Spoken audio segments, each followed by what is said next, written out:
Hearts, எல்லாரும் எப்படி இருக்கீங்க? நானும் சூப்பராக இருக்கிறேன். நானும் என்னோட செல்லமும் இங்கே வந்துட்டு இருக்கோம். அந்த பாப்பா பேர் வந்து ஜிதிதா. எங்கள் பாப்பா தான் அது. எங்கள் கசின் பாப்பா, அப்போ என் பாப்பா தானே அதுவும். ஸோ அந்த பாப்பா தான் இந்த வந்து நான் சொல்லி கொடுத்தேன். நான் வந்து சின்ன வயசில் லாச்சட்டலன் ஸ்கூலில் இது மாதிரியெல்லாம் வந்து மண்ணில் வீடு கட்டுறது, அதில் செடி நட்டுறது இதெல்லாம் பண்ணுவேன். நான் அந்த ஸ்கூலில் எவ்வளோ மிஸ் பண்ணியிருந்தேன்னா, சிவன் வந்து என்கிட்ட ரைட் டைமில் என்னை வந்து இங்கே ஜாயின் பண்ணாங்க. என்னோடய ட்ரெயினர் பேர் வந்து சிவம்மா ஃபஸ்ட்டு. இப்போ வந்து வேற ஒருத்தவங்களுக்கு சேஞ்ச் பண்ணி விட்டாங்க, பூர்ணான்னு சொல்லிட்டு. ஸோ எப்படி இருக்குது நீங்கள் சொல்லுங்கள். எனக்கு ஹார்ட்னா ரொம்ப பிடிக்கும். அப்புறம் கரெக்டான டைமுக்கு இந்த ஹார்ட் ஃபேமிலிக்குள்ளே வந்துட்டேன்.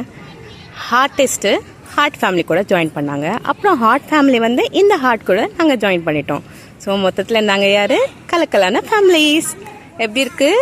நல்லா இருக்கா? எங்களோட கார்டன் சூப்பராக இருக்கா? இங்கே பாருங்கள், அழகாக நாங்கள் எங்களோட கார்டனை வந்து தயார் பண்ணியிருக்கோம்.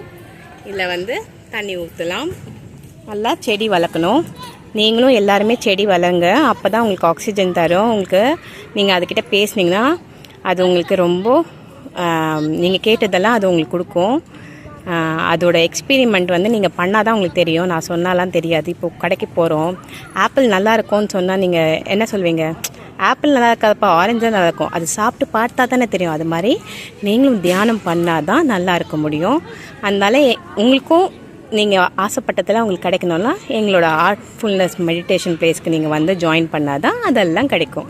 ஆனால் அதெல்லாம் கிடைக்கும்னா சும்மா நீங்கள் தியானம் பண்ணாமல் வந்து கதை அடிச்சுட்டு காசிப் பண்ணிவிட்டு அதுக்கப்புறம் நல்லா சாப்பிட்டுட்டு அந்த இடத்தெல்லாம் கலீஜ் பண்ணிவிட்டு, ஐ மீன் டஸ்டி ஆக்கிட்டு போகக்கூடாது. நம்ம வீட்டில் நம்ம எப்படி இருப்போம் அதே மாதிரி நம்ம இடத்த சுத்தமாக வச்சுக்கணும்.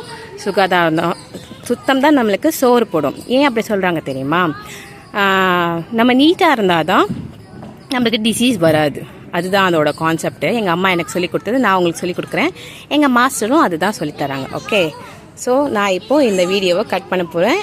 ஏன்னா என் வாய்க்கு இப்போது ரெஸ்ட் வேணும். தான் தான் தான்.